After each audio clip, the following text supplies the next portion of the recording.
तो आज हम पढ़ रहे प्री फर्टिलाइजेशन। प्री फर्टिलाइजेशन में हमें फॉर्मेशन ऑफ गैमेट्स होता है। यहाँ पर मेल गैमेट्स और फीमेल गैमेट्स बनते हैं। मेल गैमेट्स बनाने के लिए हमें मेल रिप्रोडक्टिव वॉल चाहिए रहेगा। तो अभी हम पढ़ने जा रहे male reproductive walls. Male reproductive walls की जब हम बात करते तब उसका एंड्रोशियम आता है, और एंड्रोशियम की जो यूनिट है वो स्टेमेन होती है।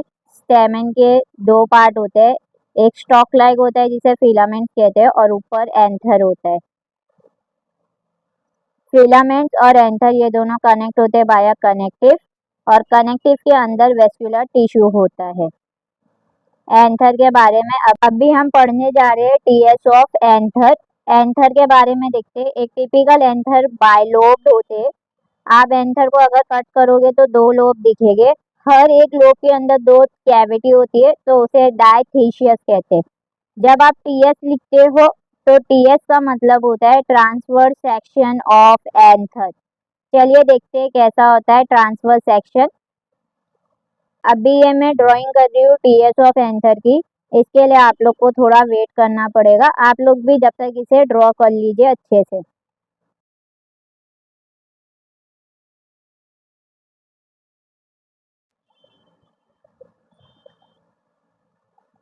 देखिए, अब तक के तो मैंने आपको नॉर्मली बायलोब बताई थी, अब डायग्राम के थ्रू समझेंगे। देखिए, एक यहाँ लोब है, एक यहाँ पर लोब है, तो टोटल कितने लोब हो गए? दो लोब हो गए, इसीलिए हम उसे क्या कहते हैं? बायलोब।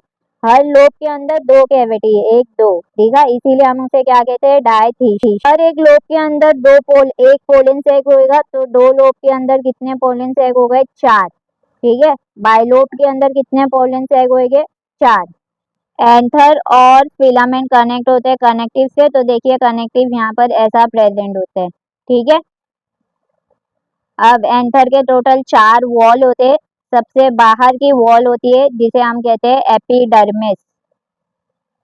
उसके इनर टू एपिडर्मिस होती है, उसे कहते हैं एंडोथीशियम।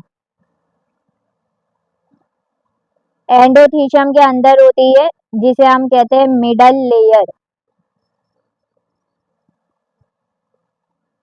और एकदम ही अंदर होती है उसे हम कहते हैं टैपिटम। सबसे इनर मोस्ट लेयर है।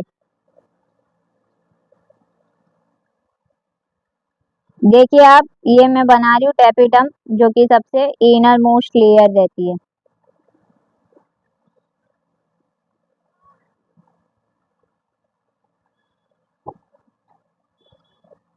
टैपिटम सराउंड करता है स्पोर एंजियट को। ये आपको जो बॉल बॉल दिख रहा है इसे स्पोर एंजियट कहते हैं। टोटल कितने स्पोर एंजियट बने? चार, तो इसे कहते हैं टेट्रा स्पोर एंजियट। एक अकेले को कहेंगे स्पोर एंजियट। टोटल कितने बने? चार, तब हम उसे क्या कहते हैं? टेट्रा स्पोर एंजियट। तो एक टिपिकल एंथर जो है वो बायलोब रहेगा, ईच लोब डायथीशियस रहेंगे, और टेट्रा स्पोरेंजिएट रहेगा। और बायलोब के अंदर टोटल चार पोलन सेक रहेंगे। ये टीएस ऑफ एंथर के वॉल थे, चार वॉल थे। अब चलिए इन्हीं वॉल्स को हम इंडिविजुअली और डिटेल्ड में पढ़ेंगे। पहले मैं इनके सारे डायग्राम बना देती हूँ ताकि आसान रहे आपको समझाने के लिए। ये वॉल बन चुकी है। सबसे बाहर होता है एपिडर्मिस, ठीक है। एपिडर्मिस जो है वो सबसे बाहर है, सिंगल सेल लेयर से बनी होती है। तो सिंगल लेयर ऑफ सेल होता है, थिक होती है, थिक होती है। उसके बाद आउटर पार्ट ऑफ एंथर होता है। इनका काम होता है प्रोटेक्शन का। वेरी वेरी इंपॉर्टेंट, एपिडर्मिस का काम क्या होता है बच्चों? प्रोटेक्शन का। इनर टू एपिडर्मिस रहेगी जिसे हम कहते हैं एंडोथीशियम। एंडोथीशियम सबसे इनर रहती है टू एपिडर्मिस। ये कैसी रहेगी? ये भी सिंगल लेयर्ड सेल से बनी होगी। ये भी थिक रहेगी।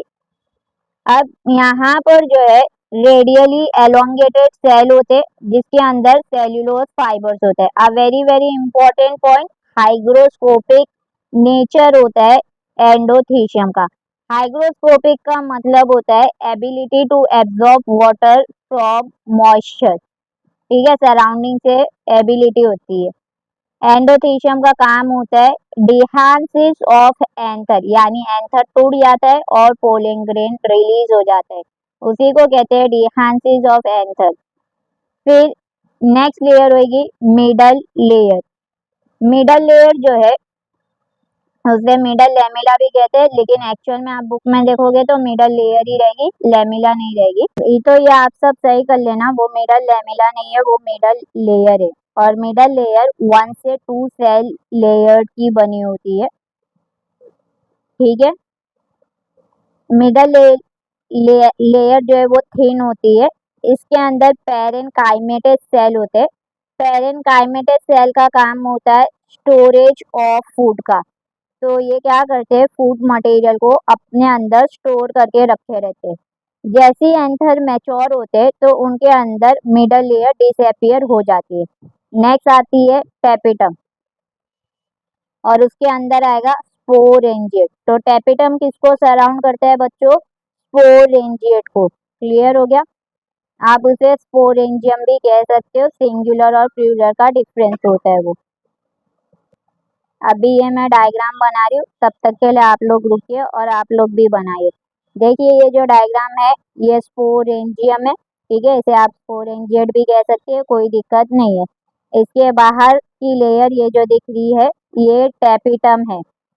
तो ये जो टेपिटम है सबसे इनर मोस्ट लेयर होगी आपकी एंथर की। अब टेपिटम की जब हम बात करते हैं तब चलिए देखिए टेपिटम क्या और कैसा रहता है। जैसे कि मैंने आपको बताया ये सबसे इनर मोस्ट लेयर होगी ऑफ एंथर। उसके बाद टेपिटम का अगर आप एक सेल को देखोगे, एक स्पेसिफिक सेल को, तो वो उसके पास साइटोप्लाज्म होएगा और न्यूक्लियस होएगा। न्यूक्लियस जो है वो इनिशियली यूनिन्यूक्लिएटेड होते, एक ही न्यूक्लियस होता है, और डिप्लॉइड होती है।